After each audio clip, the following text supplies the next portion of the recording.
Hey my friends, how are you? So the Meng Panther is coming along very well. Now as you can see under here we've nearly got the dirt done.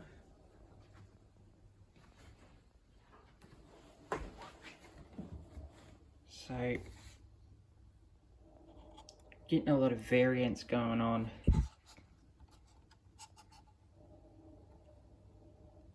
I've made it a really dirty, horrible underneath so we can put the wheels on.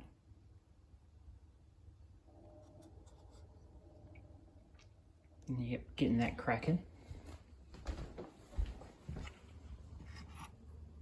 And getting the wheels done as well. So just the rear parts, and I'll do the top as well. So I've just put a lot of dirt on the top to get that all dirty before we install it. And we can just weather the outside of that together with that. You get a few accessories with the Meng kit as well. You get this big log, bit of lumber. Don't know what that's for. Maybe to show off the suspension. You get this, just tree branch thingy that you can stick to the side, which I'll probably do. You get a couple of jerry cans. You get 2 of these boxes as well, which I've turned into a metal box. You get a couple of those. So to do that weathering on the bottom, to do the dirt, what I've done is I've mixed dark earth with an acrylic resin. Now I've got this one from AK. It's about $12, $13 for 100 mils. But this stuff isn't cheap. I've even looked for it in China and all that kind of stuff. And looks like it's about $10 for 100 mils, wherever you go. But the thing is, with China, you have to pay for shipping, so it ends up being that this AK stuff you get from the model store is actually probably the cheapest way to get some good quality acrylic resin. But I'll look into that further because I'd like to get more of this stuff. I'm really starting to find the use of acrylic resin. It's very good. Now, that's how I got all that texture. So originally, the first thing I did was I mixed the dark earth pigment with the acrylic resin and I dabbed it all on. Now you've mixed heaps into it, so you can mix it as thick as you like. Now you can see the texture you get. That's just all the pigments, you know what I mean, in with the acrylic resin. And you let that dry.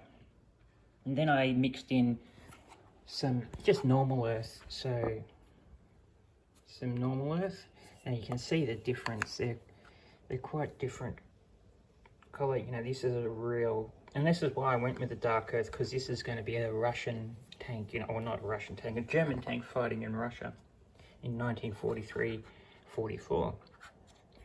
So I mixed some of the just the earth with the same resin, and just randomly jabbed it in, getting it more variance and all that kind of stuff.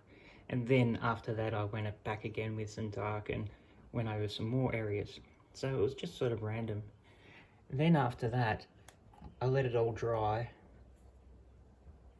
and then I got some, first of all I put some burnt umber from AK, and I just put that on dry, and I fixed it with this product here, pigment fixer, which is really good. It's like it's a clear liquid, and you just dab that on with a brush and it fixes your dry pigments.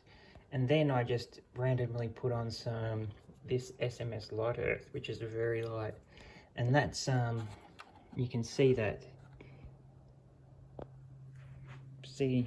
light earth coming through just in random spots.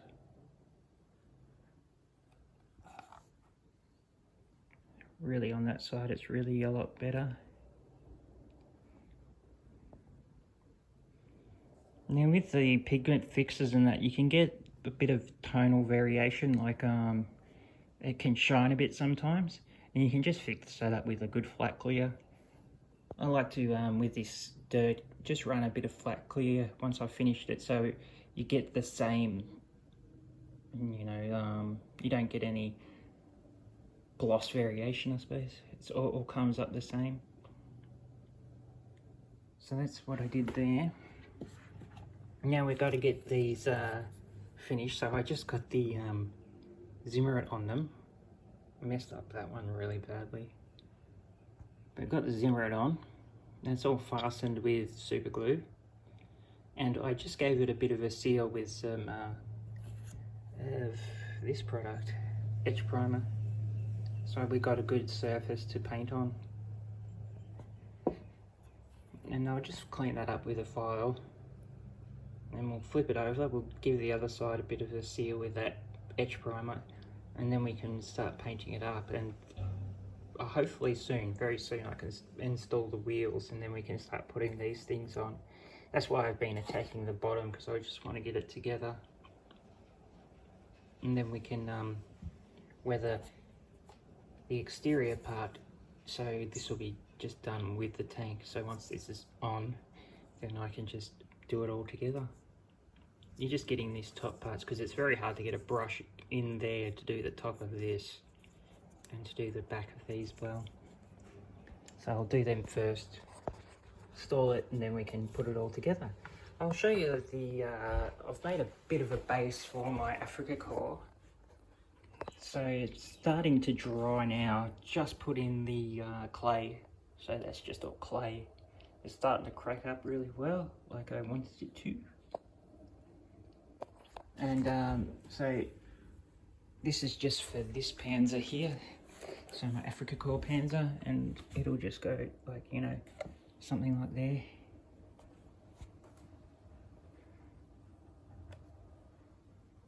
Put a bit of, you know, track in the mud sort of stuff.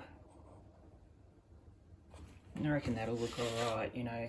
You've got a little bit of hills going on, and we'll just put sand in and dirt, make it a sort of a desert sort of scene.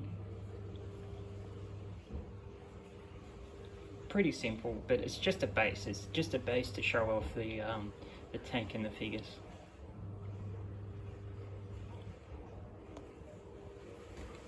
But yeah, I did that just with my plastic offcuts. You see, I built up those hill parts just with plastic offcuts. And I'll just fill that slowly with more filler, and we'll get it, you know, looking more like a natural hill.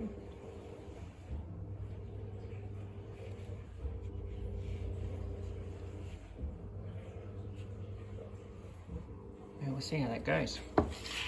Alright guys, thanks for watching my show, and I'll speak to you again soon.